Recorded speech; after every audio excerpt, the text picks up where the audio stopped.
Okay, welcome everybody to this latest holotube for European time. So we're very happy today to have Andy Lucas. That's kind of the second time we have him around, although you spoke when this was still a conference that was like, yeah, you know, that was half here, half online. So, but, okay, so yeah, Andy was so kind to speak on the conference, and now we're very happy to have him in holotube. And he's going to talk about fingerprints of quantum criticality in locally resolved transport. So please, Andy, go ahead. All right. Well, thank you for inviting me back for this virtual talk. Let me begin by just acknowledging various collaborators before we get started. So in the first row are three experimentalists. Anya Jay does NV center-based imaging. Andrea Young works with graphene-based structures and materials. And then Alec is a former student of Anya. And then, so those three collaborated with me on an experiment I'll talk about maybe in like 15, 20 minutes or so. And then Xiaoyang is my student who's responsible for all of the theory work that I'll talk about at the end. And yeah, there's a paper with the same title as the talk that was posted, I guess, a month ago or so. And then funding is also briefly acknowledged from Moore and Sloan Foundations. Okay, so what's the sort of big picture for what we're talking about today? So, you know, for decades now, there have been these longstanding puzzles about, you know, Planckian resistivities and non-quasi-particle dynamics in strongly correlated electron systems. I'm certainly not an expert on sort of microscopic details of any one of these compounds, but many of them, you know, despite being quite different chemically and sometimes even having sort of different phase diagrams, many of them share a lot of common features as well, which I'd like to quickly review.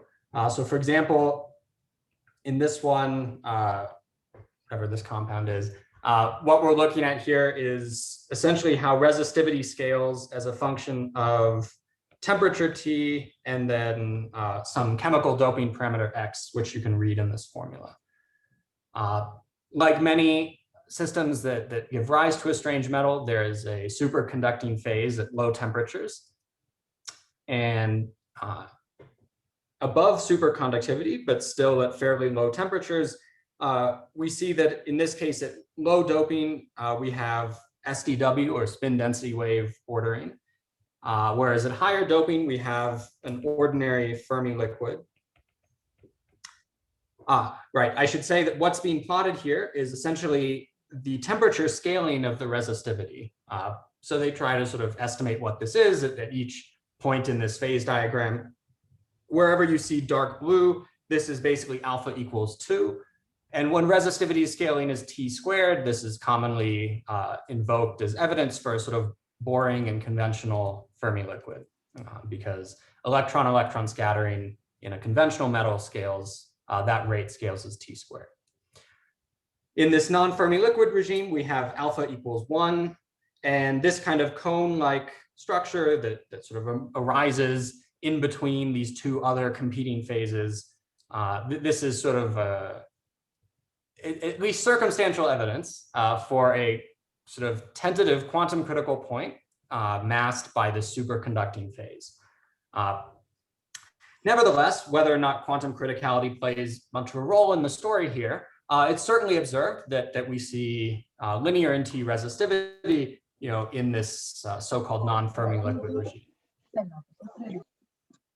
Oh, okay, and this is sort of a notoriously irritating problem to try and make sense out of theoretically for a number of reasons. One of which that I'll just quickly mention being that it's very difficult to compute transport ab initio in numerics. So quantum Monte Carlo type methods are sort of not well adapted to real-time dynamics, of which just this simple DC resistivity is one such kind of real-time dynamical result. So unfortunately for the short term, we're sort of stuck with the theoretical pen and paper tools that we have. Okay. Now, let me say a little bit more about this T-linear resistivity that probably is also known to quite a few of you, but worth just reviewing anyway. So this regime of T-linear resistivity is particularly appealing because it's been noticed, I think, for quite some time, but maybe popularized in this lovely plot in 2013, that many of these strange metals have so-called Planckian resistivity. So what we're going to do here is we're taking a textbook formula called the Drude formula, rho equals m over ne squared tau. And what we're doing is we'll throw in tau being equal to h bar over kBt into this formula. That gives us T-linear resistivity. If you want, we can put in a fudge factor of alpha here in case maybe we don't land exactly on the nose of this formula. But basically, we can go to a bunch of materials. We can estimate m, we can estimate n. These come from experiments, so these aren't ab initio calculations. This is all experimental data here. And what we see is that if we try to sort of extract the value of alpha out of this formula, it's very close to 1. The way this data is plotted is maybe a little strange, but this sort of solid line on the curve, if all the points lie exactly on that line, it means this formula works perfectly with alpha equals 1. Of course, that wouldn't happen, but we're quite close to this line. Now, this plot has lots of different kinds of metals on it. You may notice a lot of these red data points in the sort of top left. These have complicated chemical formulas, and many of these are sort of strange metals of some kind or another. We also have simple chemical formulas. These are elemental metals, which at high temperatures are also T-linear resistivity, although they're maybe not quite as controversial what's responsible. Okay.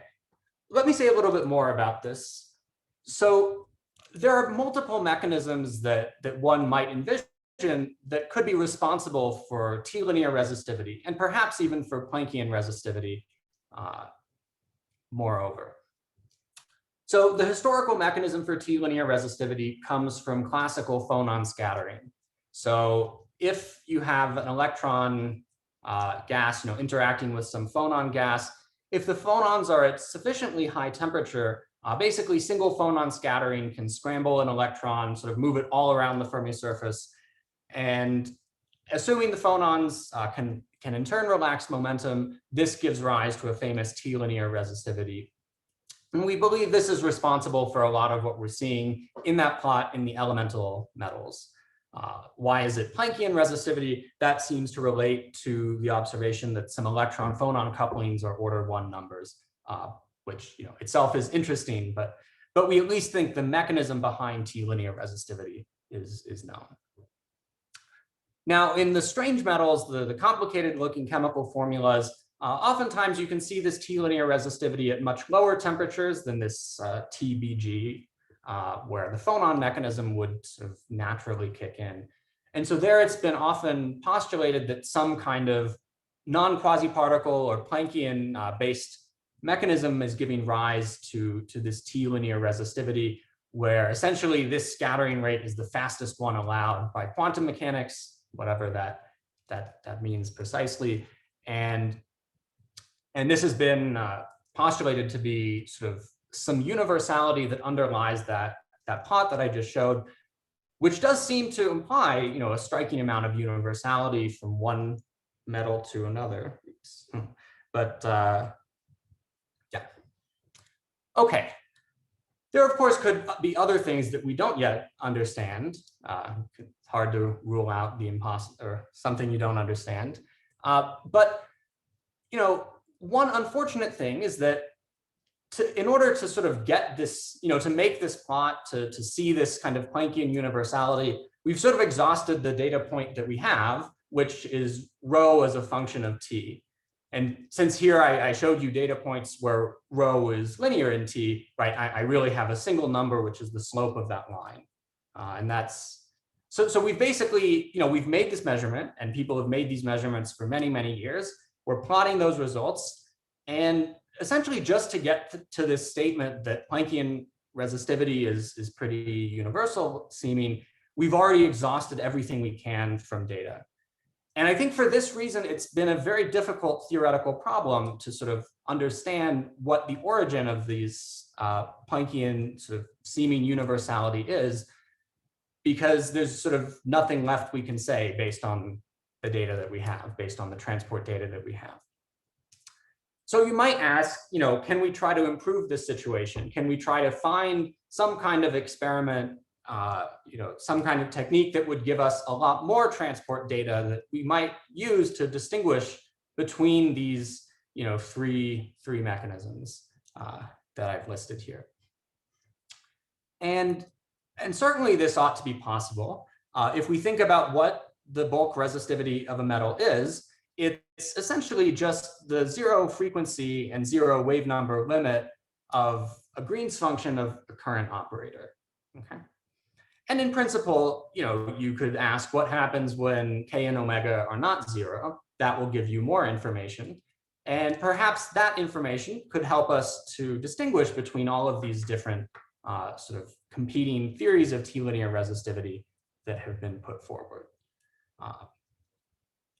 So this is sort of the first punchline for this talk, or we're getting started with it at least, that I think it's time to sort of move beyond just thinking about T-linear resistivity per se, and to start really thinking about more finely grained probes of transport that, let's say in theory world, amount to calculating different kinds of, different coefficients in sigma of K and omega. Okay. Basically getting that full function rather than a single number. Yes? And can I just interrupt you for a second, just for historical accuracy? I invented the term Planckian dissipation, right? It was based on optical conductivity measurements in cuprates eventually.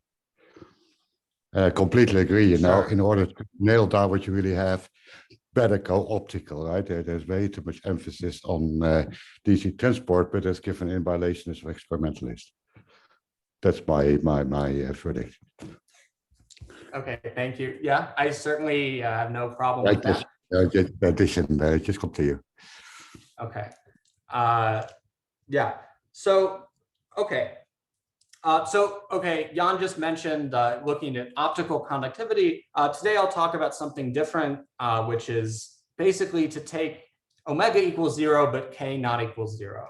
So this will rely on a different kind of experiment, which has been coming online over the past few years, and which I think is quite promising. So our goal is basically to look, just to reiterate, at sigma of K not equals 0 and omega equals 0. And one sort of nice way that you can do this in the lab is to look at the flow of current through sort of exciting and interesting spatial geometries. One that I particularly like is this constriction type setup.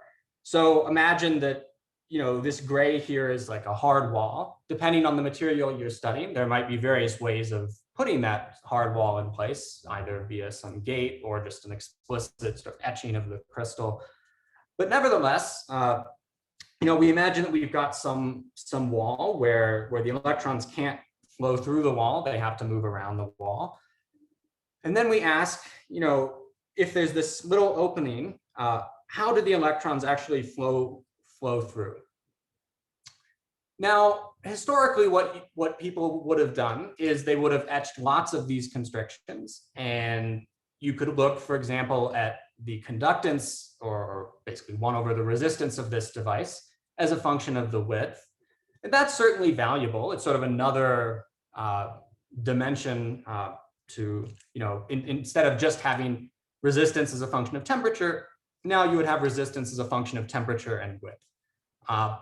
Something I like even more, because if you grow lots of samples with different constrictions, maybe there's intrinsic things that are different from one to the next. Especially with exotic modern materials, this can be a real problem just to get the right sample. So something better that we can do, over the past couple of years is to actually look locally at what's going on. So imagine that you've got just one sample, you have this constriction in the device, you push current through, by just having a background, voltage drop from the top to the bottom, and you can image how the current actually moves through this constriction. And as I'll show you, this can give a lot of information about the microscopic physics at the length scale of the constriction. Okay.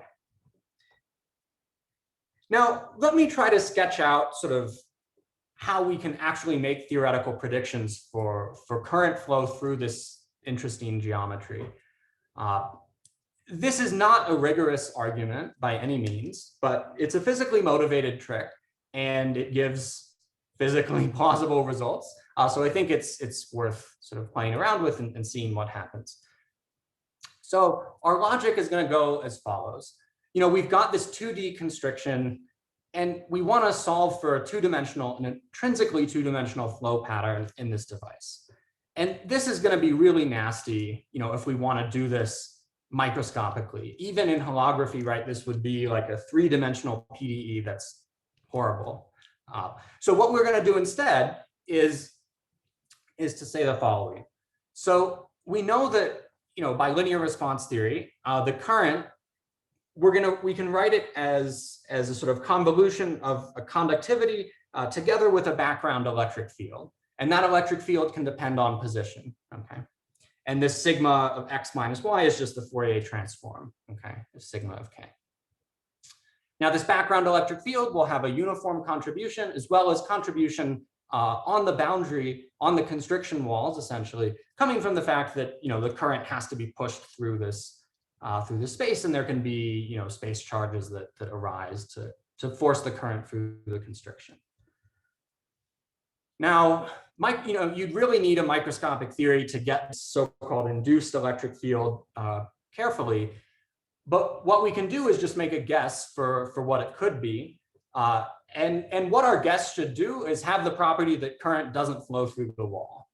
And if we do that, we'll sort of hope that we've landed on, some random typical boundary condition that might physically model a more realistic boundary condition. And this choice right here, which is inspired by this paper from Guo et al. In 2016, does the job, okay? So if you just plug all these equations into each other, you can calculate how much current is flowing inside the constriction, and you'll find that you get 0. So this is indeed a sort of plausible guess for what flow patterns might look like. Now, quick question, and yeah, can I a quick question?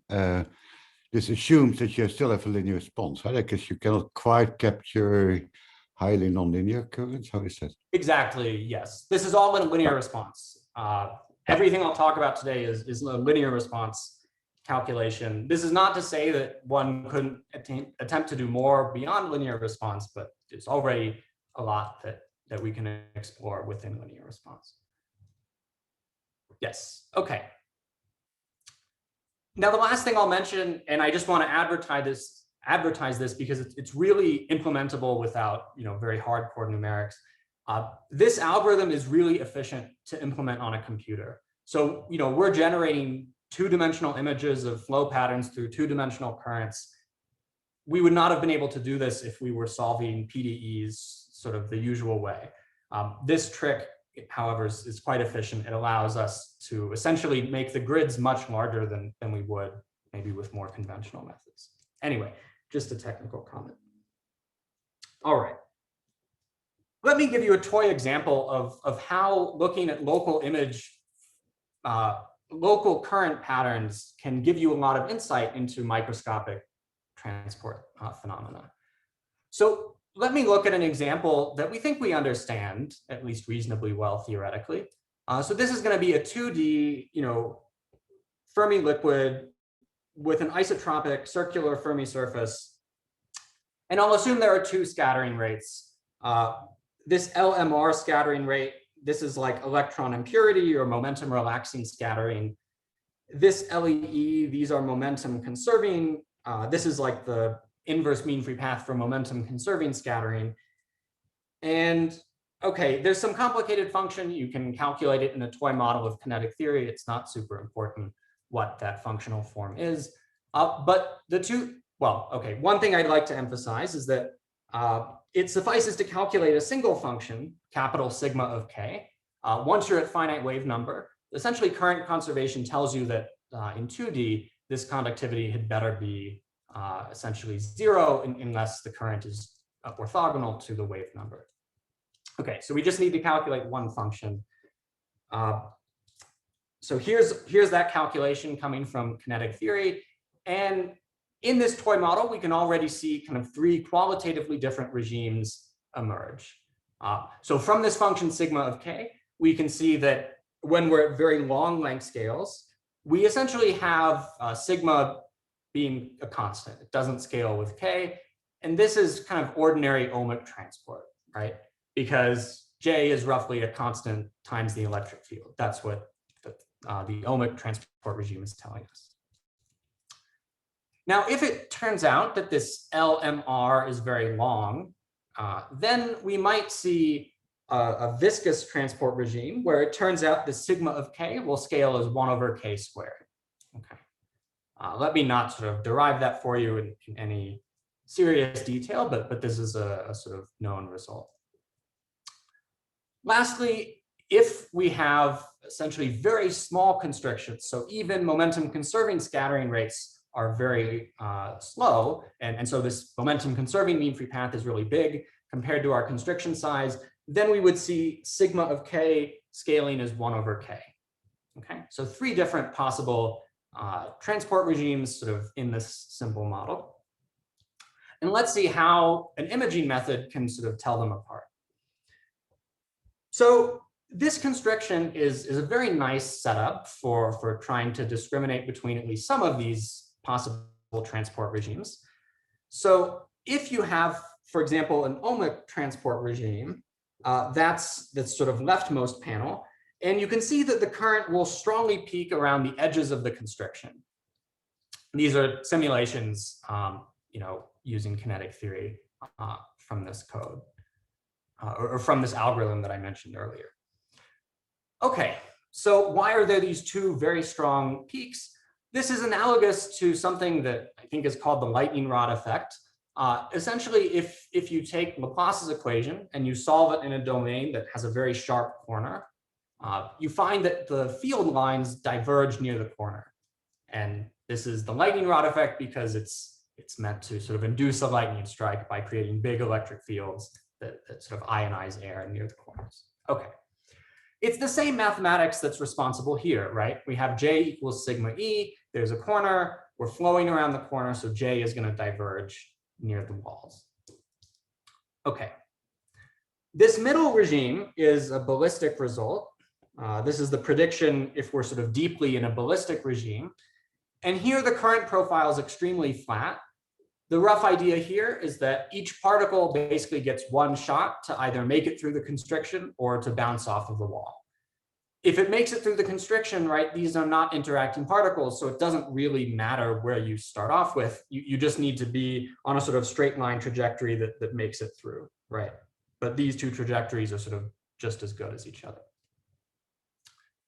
Okay. Lastly, on the right-hand side, we have a viscous transport regime. In this regime, you see that the current will strongly peak. Well, I shouldn't say strongly because we'll come back to that. But the current peaks at the middle of the constriction, and you get a sort of semicircle looking profile. Okay. So in principle, if you have really, really good imaging, you should be able to tell apart these 3 pictures. And from a single image, deduce essentially the scattering lengths in your problem. Okay. So this is, the theoretical power of this imaging method. If we could actually look at this current pattern locally, we could learn a lot. We wouldn't need to think about temperature and width dependence, et cetera. Sort of, one picture will tell you the story. Okay. So how can this work in practice? Well, this is where my experimental colleagues sort of come in. So the technique that Anya's lab is using and sort of used in our collaboration is called nitrogen vacancy center magnetometry. So they have basically a little tip at, a metallic tip at the end of which is a little diamond, and there are nitrogen vacancy centers in that crystal that essentially act like little quantum spin 1/2s. And they turn out to be very sensitive at detecting magnetic fields. And so what we can do to image currents as they flow through these devices is essentially to take, our textbook Biot-Savart law. So curl of B is equal to J. The current is flowing in a two-dimensional plane, right? So we're imaging we're detecting the field line sort of outside of the plane right here, whereas current flows in the plane. It turns out that in 2 dimensions, these equations actually will fix the current profile uniquely if you had, of course, perfect measuring of the magnetic field at every point. Now, in practice, this device has some spatial resolution, which is roughly set by the distance from this tip to the metal surface.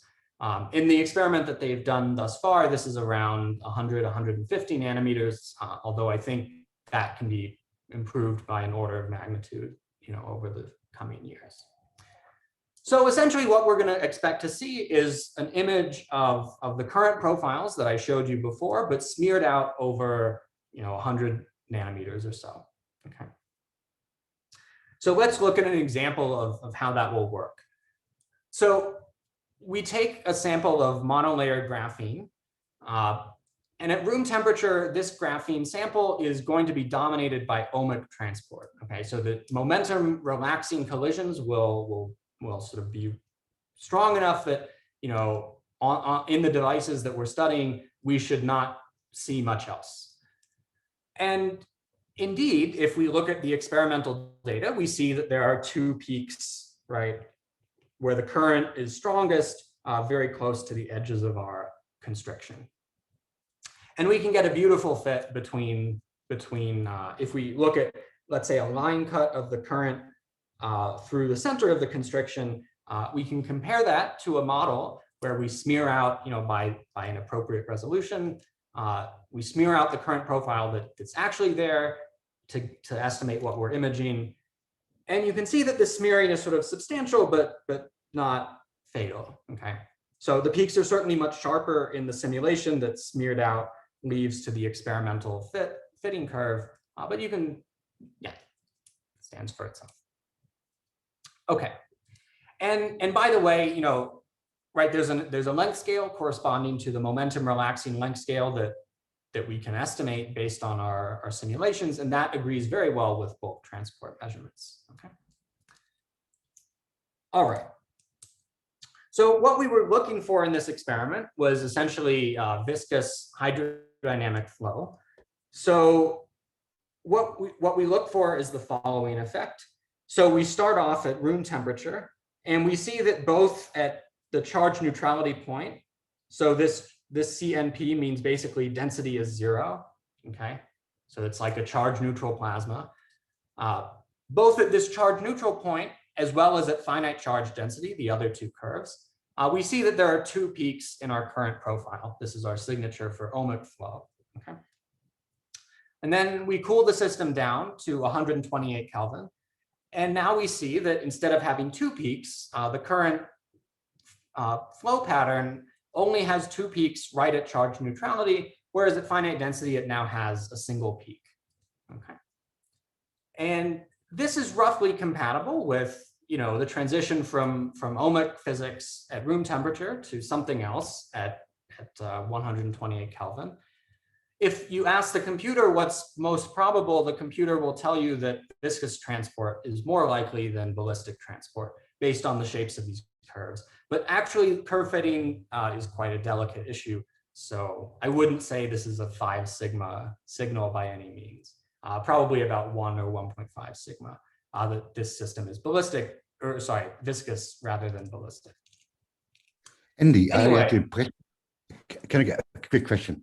I had the impression that in the meantime, it's more or less known what the electron collision time length is. can you make some sort of rough estimates theoretically, variabilistic? Yes, yes. Yeah, I can comment a little bit about this. So based on earlier experiments, it was estimated that, let's say at this 128 Kelvin, I believe this LEE was something like 500 nanometers. It's in that ballpark. I might be off by a factor of 2. And LMR, we can measure from just bulk resistivity. We can estimate this LMR, it turns out. That turns out to be about 4 microns. And if we look, for example, at this data point, well, yeah, the red data point in this plot right here, that's what the computer thinks is the most likely fit after doing, we basically compare the current profiles that the model predicts to the experiment, look for the solution which minimizes root mean square error. And it spits out something at around 500 nanometers for LEE and 3 microns for LMR. So what we're seeing is consistent with prior expectations, to answer your question. But it's nice that this imaging approach, in principle, doesn't need to take in that prior input. It's sort of, it's sort of an independent check on that estimate.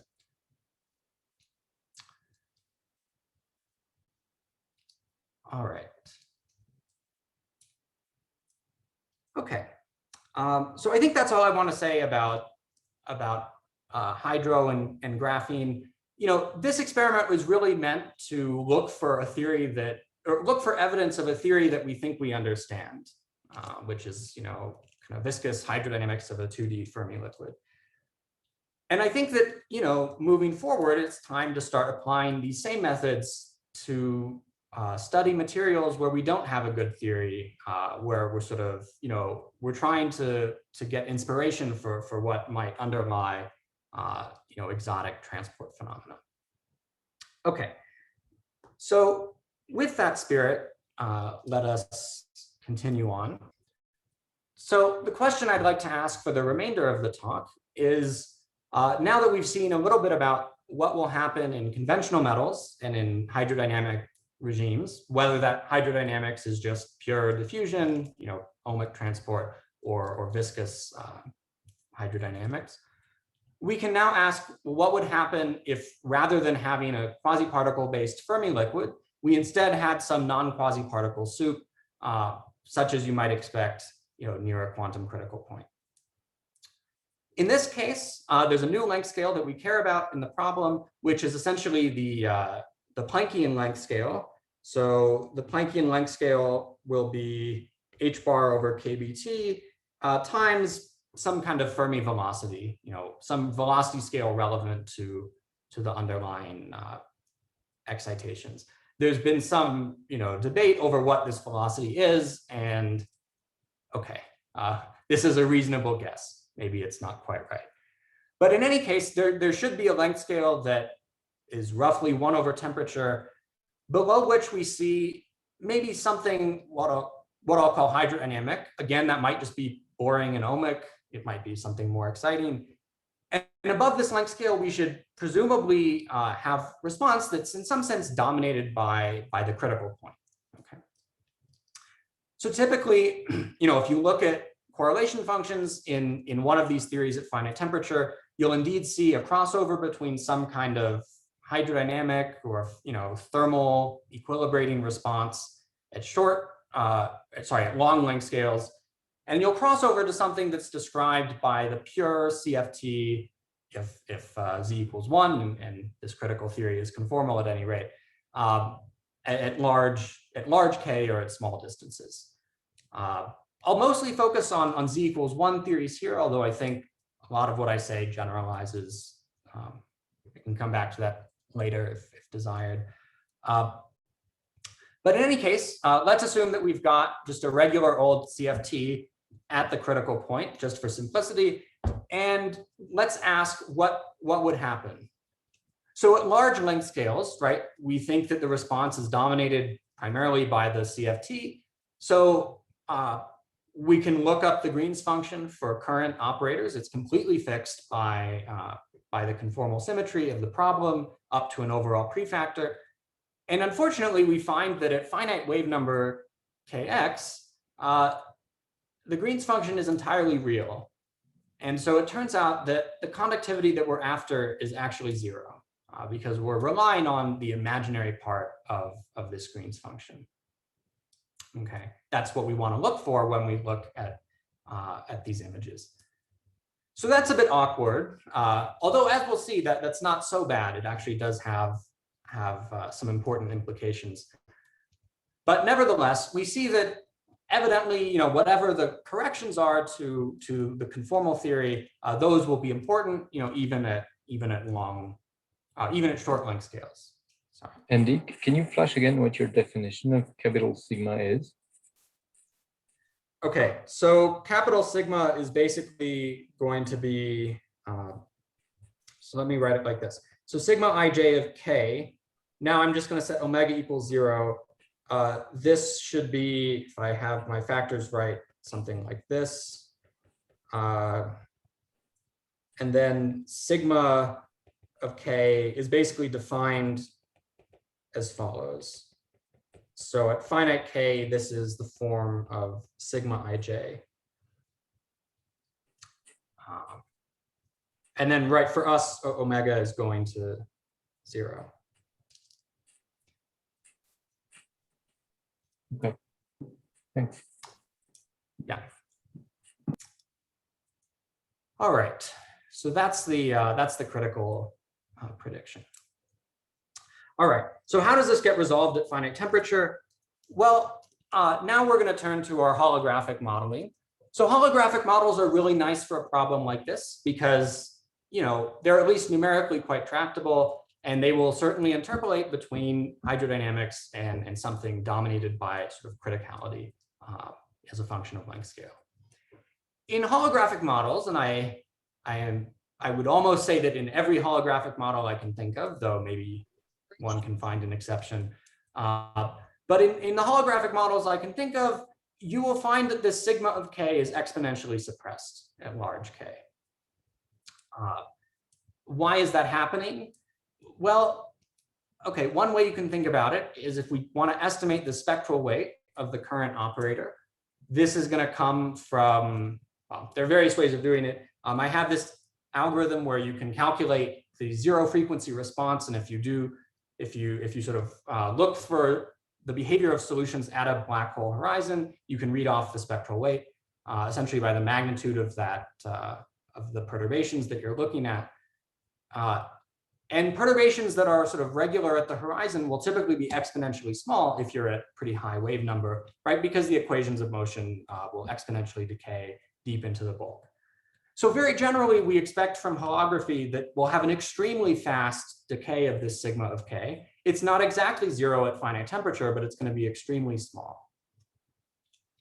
So now if we think about what that implies for transport, imagine that in this, yeah, do you have a question?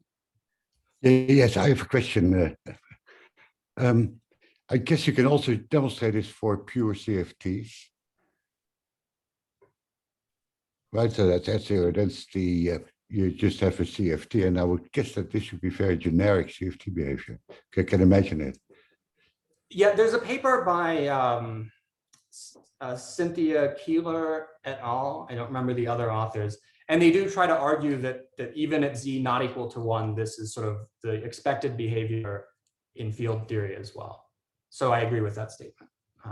Perhaps right. In the field theory, the idea is that this requires many scattering events to sort of get a contribution to the conductivity, and that's exponentially unlikely. I'm kind of confused. So I would think at any finite temperature, at long times, you will deal with hydro, and hydro is straight shooting in holography, right? We know we just have hydro. And then I would expect, right, that the crossover between the hydrodynamical temperature dominated regime and the coherent zero temperature regime would be kind of algebraic. And this seems to just suggest it's exponential. Do you have any clue why that is?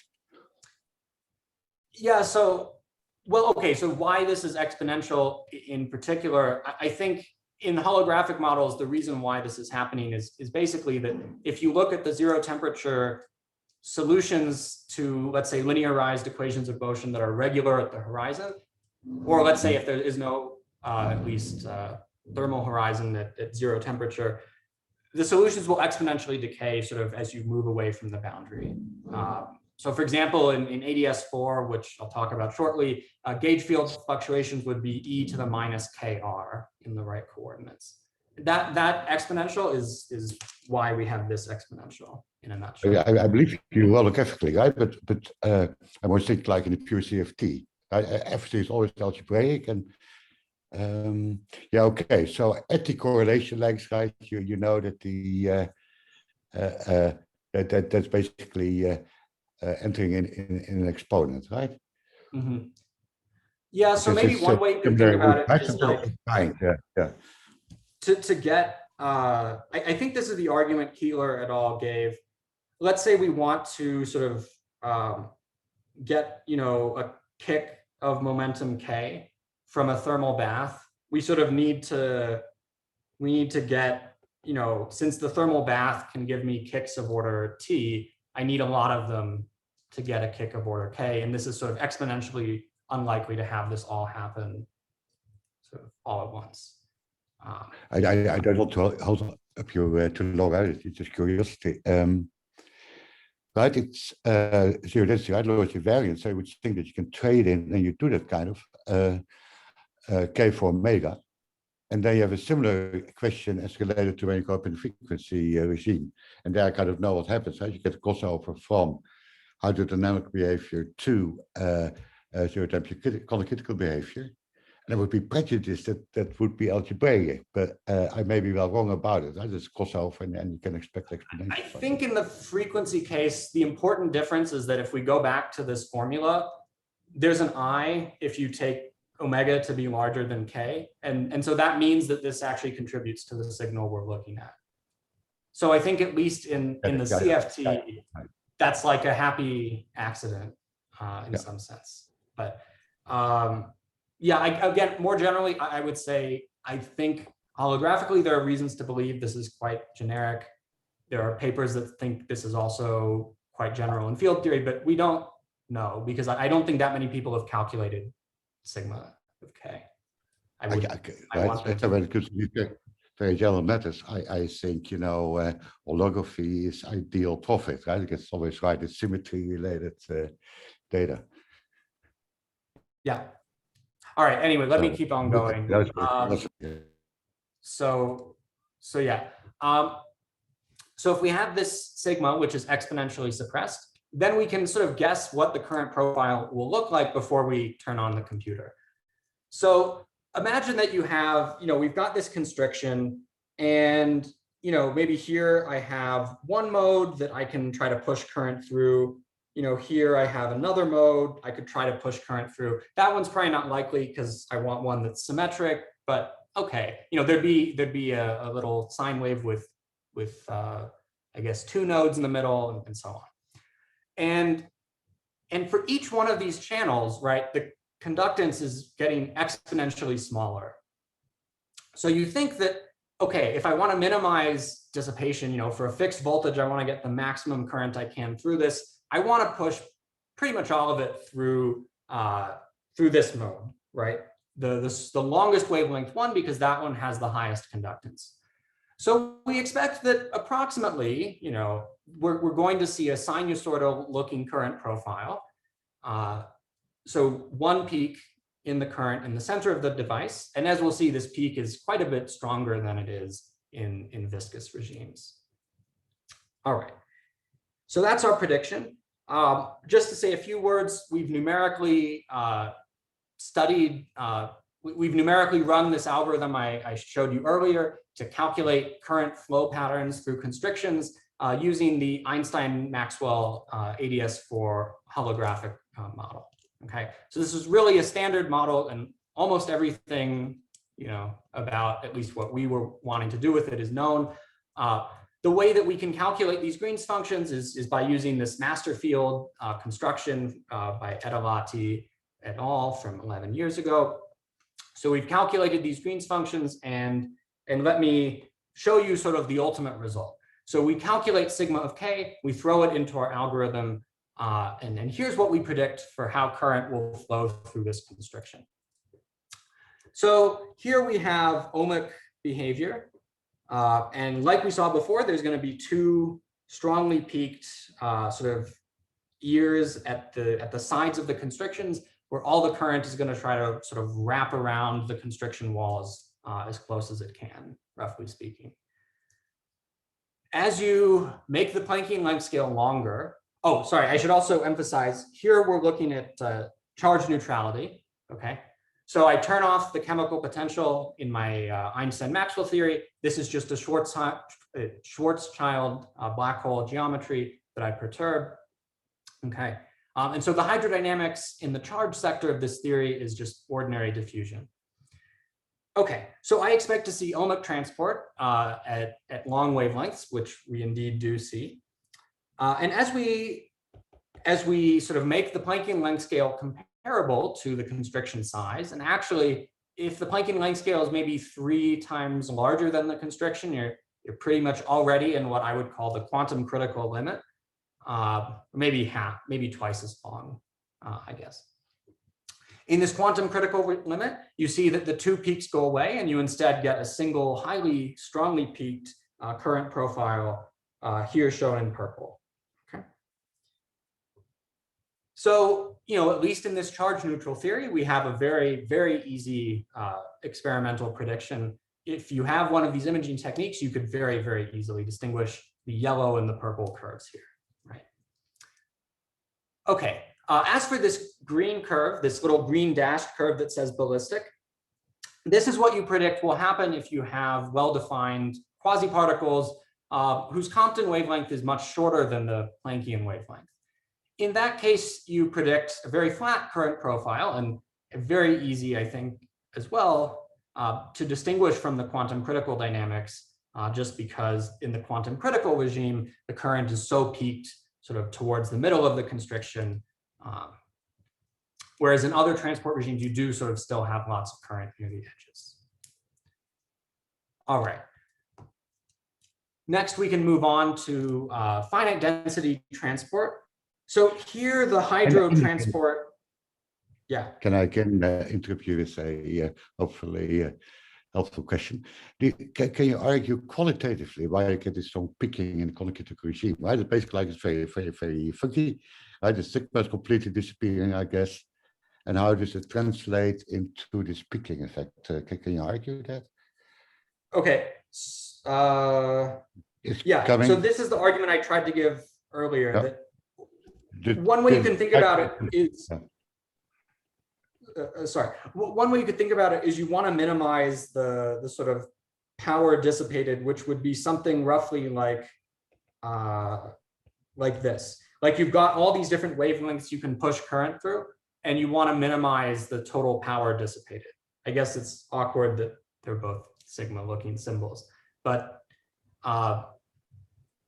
yeah, or sorry, this should be 1 over sigma here. And because this 1 over sigma is growing exponentially fast, you really don't want to have a lot of electric field, a lot of current sort of flowing at short wavelengths. I think this is the simplest argument for why you have this strongly peaked profile, because basically the current should be pretty close to a sine wave, because you're trying to sort of get all the current through in the highest conductance wave number that fits.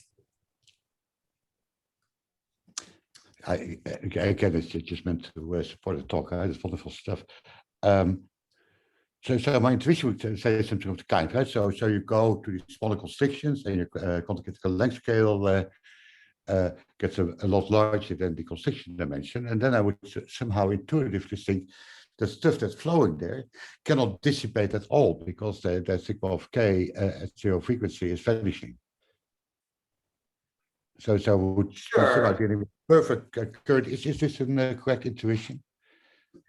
Well, okay, I would say actually it's sort of maybe opposite in the sense that it's really hard to push something, right? Because the conductance is extremely low. So its resistance is enormous at these short length scales. So that's the issue, right? Yeah. So you're you trying, like, very you low need to find. so yeah, you need to find the lowest resistance channel that you can, which is the longest wavelength thing you can find. So yeah, this is, like I said, I think the right analogy to have here is to sort of almost like harmonics on strings. You want to pick the lowest harmonic you have available, which will correspond to wavelength equals twice the constriction width. Anyway, let me sort of move on. At finite density, we see a viscous hydrodynamic regime compatible with our theoretical expectations. This also crosses over to quantum critical, just like before. Here, of course, it's more of a quantitative rather than qualitative change in current profile, though even this one might be sort of readily distinguishable in experiments, because if you think about, all of this current weight that's sort of taken away from the edges of the channel and moved towards the middle, I hope that can be resolved, although I guess we will never know until we try in the lab. Anyway, okay.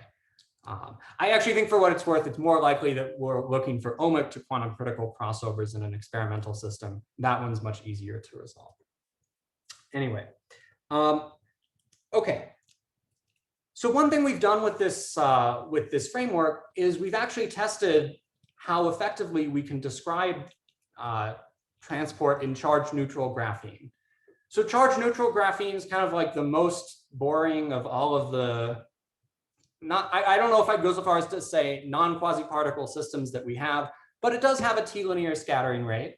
And so, yeah, it's maybe sort of the simplest test case for comparing a theory that will depend on a single length scale, some kind of Planckian length scale.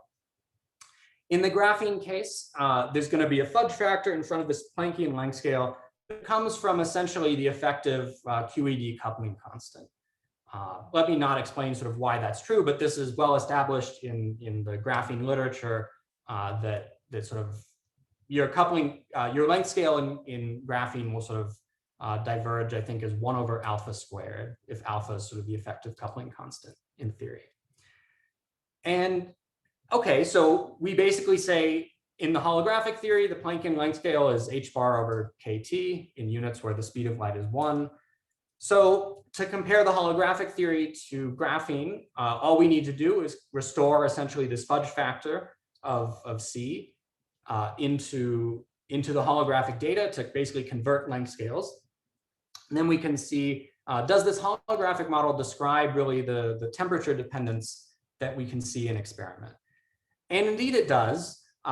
This same fit parameter turns out to be pretty much optimal for the 2 temperature curves that we have available, one at room temperature, one at 128 Kelvin. And both of those flow patterns are certainly ohmic, right? We have 2 peaks and it looks quite far from this quantum critical regime. But at the very least, at least the change is consistent with our modeling.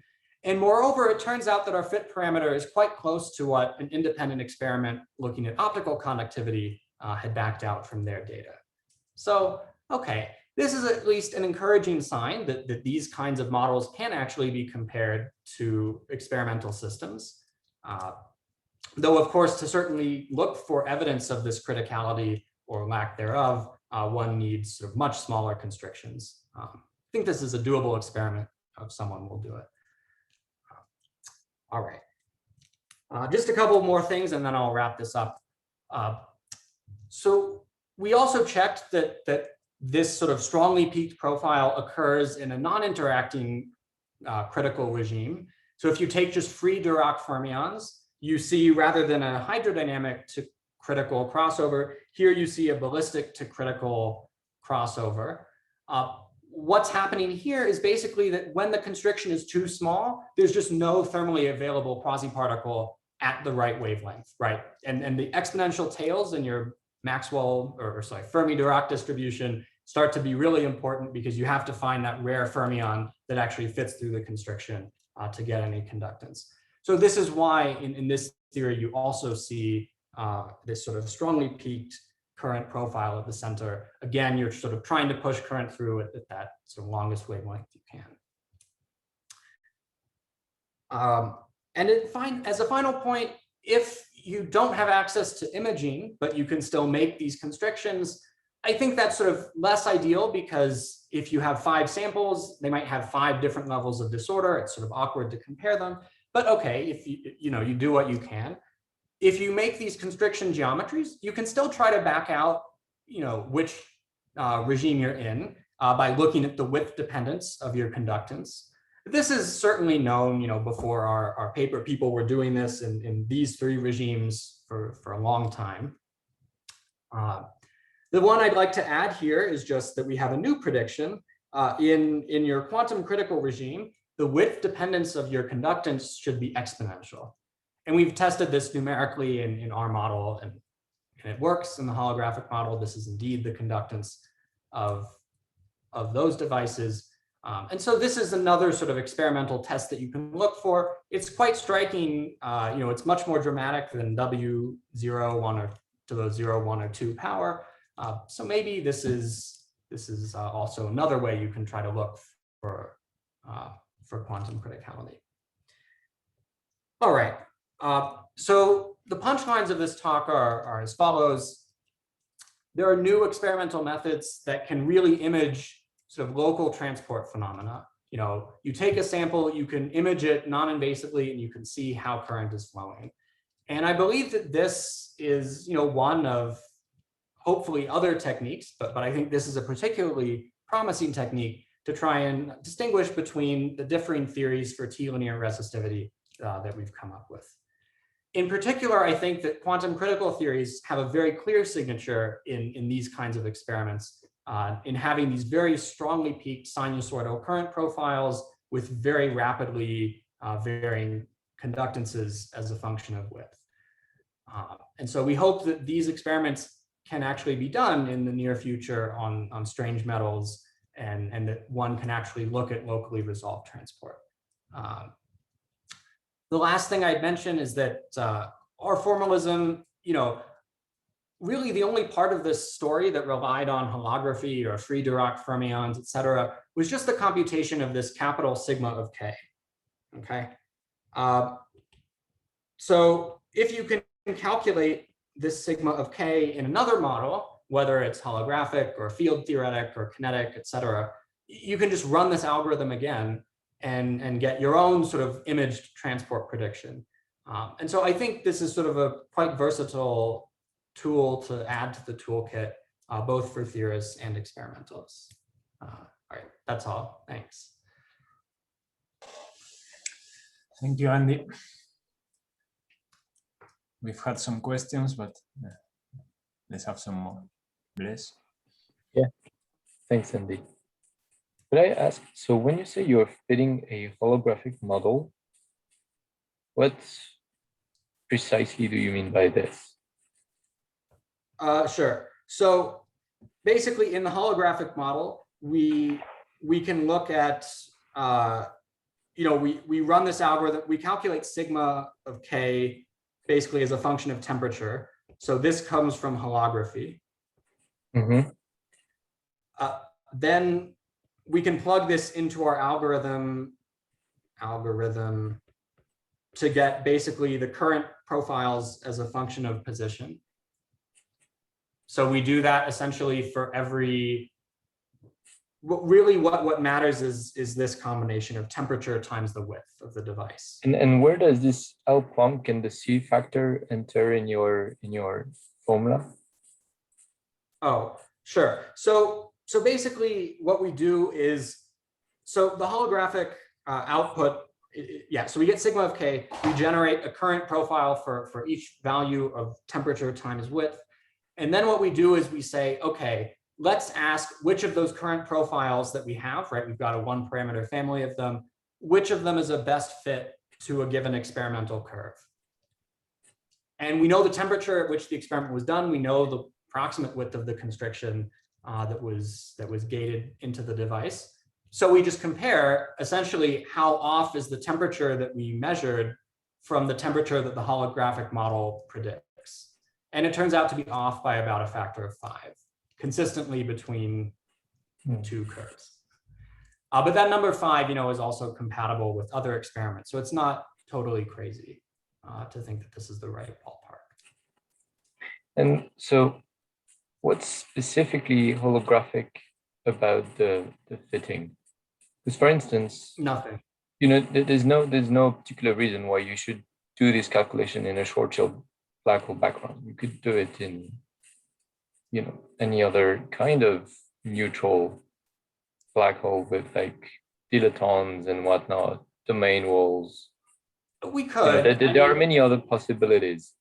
So, And okay, I here it think, just looks to, I'm just wondering to what extent your result isn't entirely fixed by symmetry, by the fact that you're in a CFT. I mean, arguably much of what we're looking at is that I think one of the problems with using imaging, I would say, imaging is very, very good for anything qualitative. I mean, it's really striking, right? You see two peaks or you don't see two peaks. It's kind of, there's no bullshit about that. But where imaging becomes very tricky is that, especially when there's uncertainty in the experiment, you don't know the exact geometry you're looking at. You don't know the parameters of the model. It's very challenging to distinguish between two models that both have the same asymptotic limits but differ in the middle. So I don't think this particular holographic model is like the right one, and another one would have been stupid. It's just the easiest one, so that's the one we did. I'm just wondering to what extent anything that's, you know, is a thermal CFT wouldn't work. So one that wouldn't work, for example, is free Dirac fermions, because that doesn't give you the ohmic limit. So, okay, there are things that will not work. But yeah, I mean, if you have another interacting CFT that's charge neutral, probably it will look very similar as well.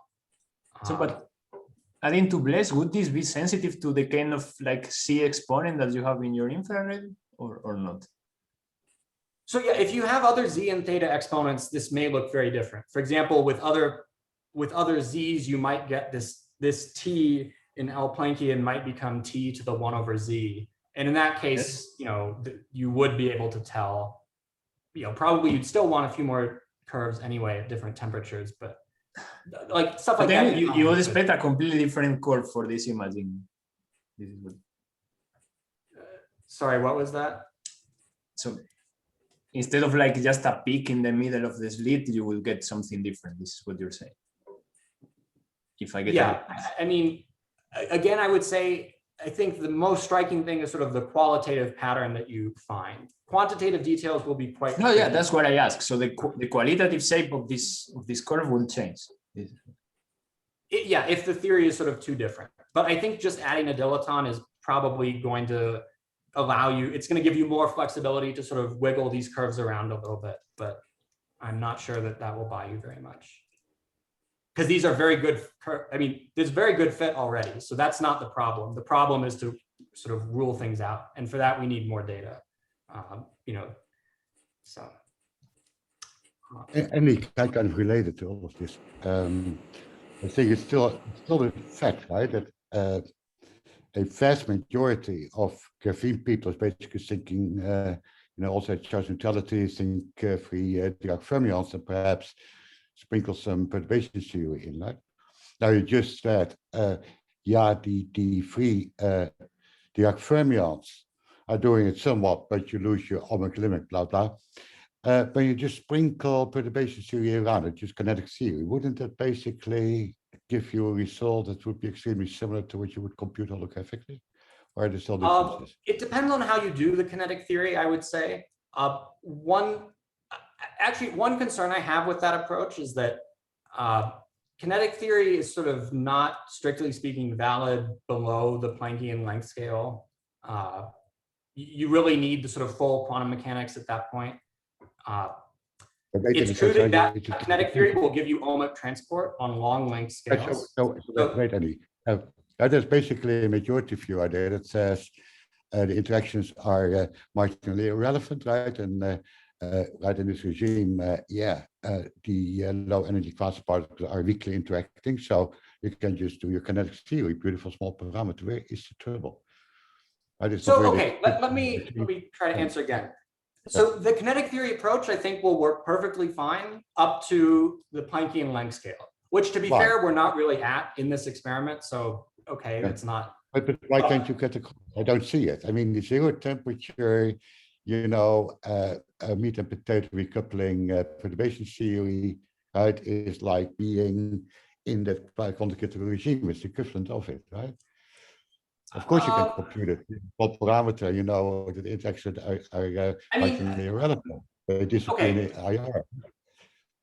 Okay, maybe I should say, to be fair, depending on what you mean by kinetic theory, like I think you can do the calculation from the conventional Put a zero temperature, old-fashioned HED, you know, perturbation theory, good old-fashioned diagrams, right? That's zero temperature physics. Yeah, I think if that's done carefully, that will also work. We agree. Right? That can be done. Kind of interesting to have a look. But it's indeed this question: how sensitive are you to strongly interacting on the critical or either, you know, weakly coupled theory? To be honest, I doubt that. I think probably it's more work to get pretty similar looking curves. I mean, we haven't checked that. That would be my guess. I'm not sure either. That's a question. Yeah.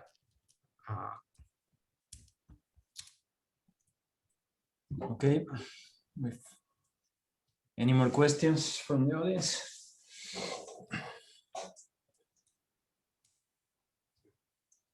Okay, as usual, I would like greet you, say thanks, and then I will stop recording and see if somebody wants to ask a question off the record. So thank you very much, Andy, for this very nice talk. And welcome. Let's see all of you next week. Stop the recording here.